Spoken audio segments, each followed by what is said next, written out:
They were the guardians of Rome's most sacred symbol, the golden eagle, the heart of every legion. Losing this emblem meant more than defeat. It was a dishonor that could destroy empires. And there was only one man entrusted to protect it at all costs, the Aquilifer. But have you ever wondered how an ordinary soldier became worthy of carrying the eagle? You might think strength and bravery were enough, but the training of these men went far beyond what any ordinary legionary could endure. It wasn't just about physical power. The Aquilifer had to be forged in the fire of mental and emotional discipline, bearing unimaginable pressure, because he knew that if the eagle fell, Rome fell with it. What happened in the shadows of the training camps? What kind of secret trials transformed these soldiers into relentless protectors of the most powerful symbol of the empire? Today, you're going to uncover the hidden side of the Aquilifer's preparation, the men who held in their hands the fate of an entire legion. Get ready for a journey that reveals the true cost of being the guardian of the eagle. Let's begin. The golden eagle, or aquila, wasn't just a symbol. It was the very soul of the Roman legion.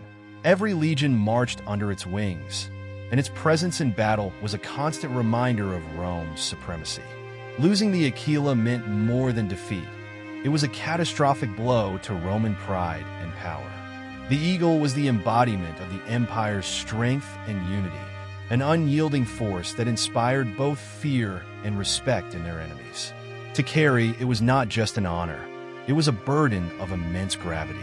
Each eagle was meticulously crafted, a golden figure perched on a pole that stood tall amidst the legionaries. Its gleaming surface caught the light of the sun, making it visible from great distances. Soldiers would often turn their gaze to it during the chaos of battle, drawing strength from its symbolic presence. To the men of Rome, the aquila was a living entity, a beacon of their collective spirit, reminding them of what they were fighting for. In many ways, it became an extension of the legions will to conquer and survive. Rome was a militaristic society, and symbols like the aquila played a crucial role in solidifying the unity and discipline of its army. It represented the continuity of Roman glory, linking past victories with future conquests. Losing it in battle would not only tarnish the reputation of the legion involved, but would also send ripples of shame throughout the empire. This was why the role of the Aquilifer, the man charged with its protection, was so critical. He wasn't just a soldier. He was the guardian of Rome's legacy. Yet, the aquila's importance extended beyond the battlefield. In ceremonial functions, it was front and center, carried with reverence during military processions and state rituals. The very presence of the aquila during these occasions reinforced the sense of Roman invincibility. This golden eagle was a tangible representation of Rome's divine favor, a reminder to both Romans and their adversaries that the empire was guided by fate itself. The Aquilifer stood at the heart of all this, entrusted with the protection of something far greater than any single man. For the Roman legions, every battle, every march, and every victory was intrinsically tied to the aquila. The Aquilifer's role was not just about holding a standard. It was about embodying the spirit of Rome itself. To the legionaries, the Aquilifer was a figure to be revered, a man who stood at the intersection of faith, military strength, and destiny. If the eagle soared, Rome soared with it. But if it fell, the empire's future could crumble with it. Becoming an Aquilifer was no ordinary promotion within the Roman military ranks. The process was as rigorous as it was secretive, designed to ensure that only the most worthy could carry the honor and the burden of protecting the eagle. Not every soldier had the physical or mental fortitude for this role. It required more than brute strength. It demanded impeccable discipline, unwavering loyalty, and the ability to handle the immense pressure that came with the position. Only the finest soldiers, those who had proven their mettle in battle and demonstrated extraordinary leadership, were even considered. Physical endurance was a basic requirement, but it was only the beginning. An Aquilifer had to be stronger and more agile than most legionaries because his task was not only to fight, but to do so while safeguarding the heavy aquila. He had to move quickly across the battlefield, ensuring that the symbol of Rome was always visible to the troops. even in the thick of the fight. If the eagle ever fell or was captured, the legion would face dishonor so profound that recovery could be impossible. Thus, the man entrusted with this duty needed an unshakable determination to protect the aquila at all costs. Mental resilience was equally crucial. An aquilifer was often a target in battle, sought out by enemy forces looking to strike a psychological blow to the Roman army. Losing the eagle could turn the tide of war, and everyone knew it. This meant that the aquilifer had to withstand not only the physical dangers of combat, but also the psychological warfare waged by the enemy. Soldiers chosen for this position underwent intense mental conditioning to face this reality. They were trained to ignore the personal risks and focus solely on keeping the eagle safe, no matter how dire the situation. Loyalty was another defining trait of an aquilifer. The soldier selected for this role was expected to embody Roman virtues, with a particular emphasis on fides, faithfulness. His loyalty to Rome, his commanders, and his fellow soldiers had to be beyond question. Any sign of weakness or hesitation in battle could mean disaster, not just for him, but for the entire legion. The aquilifer was more than just a warrior. He was a symbol of trust, the living representation of Rome's reliance on its finest men to safeguard its most sacred possession. It's easy to romanticize the role of the aquilifer, but the reality was far harsher. Those selected had to be willing to face death without hesitation, knowing that the survival of their comrades and the honor of Rome rested on their shoulders. The responsibility was immense, and not all who aspired to the role could handle the weight of it. In a military culture that valued courage and strength above all else, the aquilifer stood apart as a man who bore the ultimate responsibility. The training to become an aquilifer was shrouded in secrecy, with trials that tested a soldier far beyond the regular rigors of legionary life. While all Roman soldiers endured harsh physical conditioning, the candidates for the role of aquilifer were pushed to the limits of human endurance. Their bodies were not only strengthened, but honed into precision instruments capable of withstanding the most intense situations. They underwent extreme endurance tests, designed to simulate the exhaustion and chaos of battle while still keeping their focus on protecting the eagle. They had to run for miles with the heavy aquila in hand, sometimes through harsh terrain, under fire, or while enduring brutal heat, cold, or hunger. The goal was to create an instinctive bond between the aquilifer and the eagle. The golden standard was no mere decoration. It had to become an extension of the man carrying it. To survive in this role, the aquilifer had to learn to fight not only with weapons, but with his mind.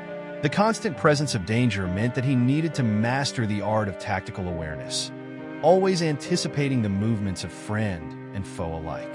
He was trained to move like a shadow in battle, appearing where the enemy least expected him, and ensuring the eagle was always visible to inspire the legionaries, yet elusive enough to evade capture. But physical strength wasn't the only focus. The aquilifer also had to undergo intense psychological conditioning. He was trained to suppress fear, mastering his emotions in ways that other soldiers could not. The loss of the eagle was considered such a profound dishonor that the aquilifer was often expected to die, defending it rather than allow it to fall into enemy hands. This required a mindset of unflinching courage and an absolute commitment to the symbol he carried. No retreat, no surrender. For an aquilifer, failure was not an option. There were also secretive rites of passage that involved the approval of veteran aquilifers, men who had themselves once carried the eagle and knew the weight of that responsibility. These elders put candidates through a series of grueling tests designed to break the weak and temper the strong. This wasn't just about physical trials. It was about proving the candidate's worthiness to bear the responsibility that came with the eagle.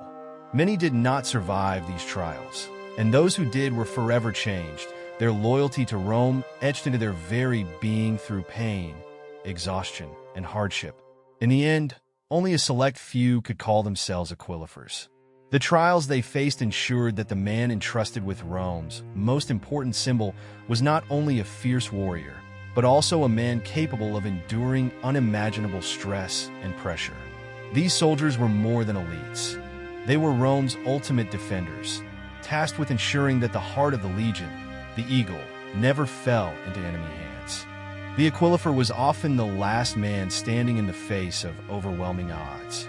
His position on the battlefield was both crucial and perilous, placing him at the heart of the conflict, where the fighting was most intense. His duty was singular: protect the eagle at all costs. To do so, he had to develop a level of courage that few could imagine. He stood as a rallying point for his fellow soldiers, knowing that their morale depended on his ability to keep the eagle high. If the eagle was lost, the psychological blow to the Legion would be devastating. The enemy's focus would be to break the line, to take down the Aquilifer and seize the eagle, for it was not just a symbol, but a strategic target.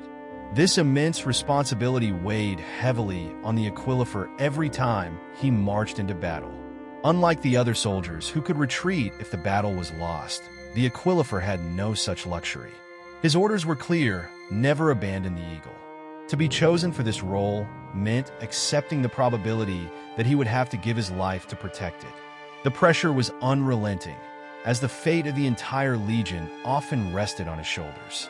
He knew that if the eagle fell, the Legion's honor, and perhaps even Rome's honor, would be shattered. Many Aquilifers became legends, their deeds remembered long after their deaths because they stood firm when others could not.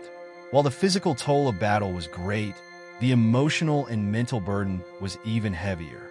The Aquilifer had to confront the ever-present reality that every enemy attack was aimed not just at the soldiers around him, but at him specifically.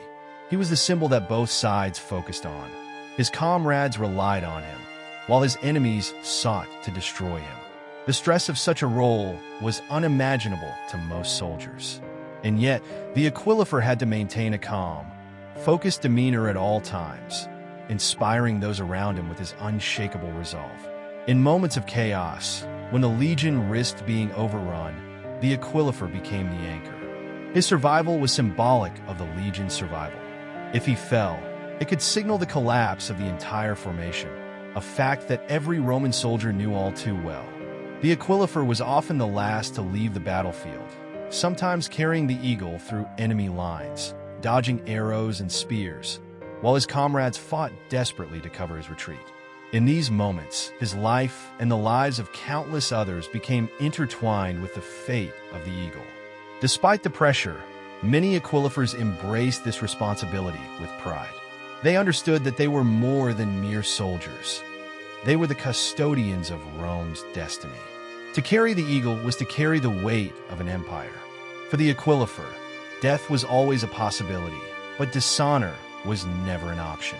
In their hands, the eagle flew high, and with it, the legacy of Rome continued to soar.